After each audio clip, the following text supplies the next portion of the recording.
going to show you another use of our rubber brush, which is a great accompaniment to our superior mop system. But today, this is another use of the rubber brush to clean off pet hairs that are on our couches.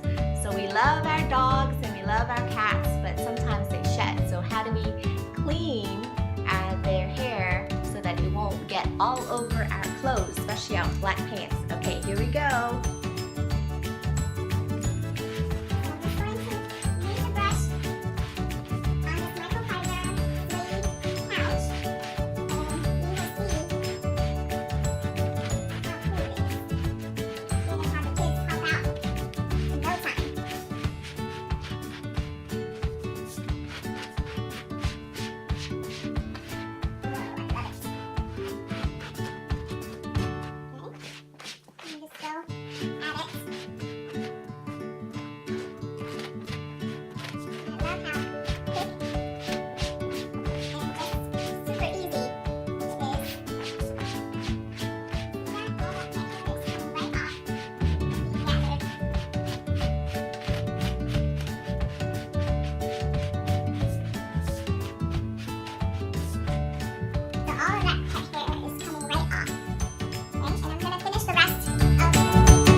You can also use the rubber brush on your clothes when there's pet hair on it without having to use those disposable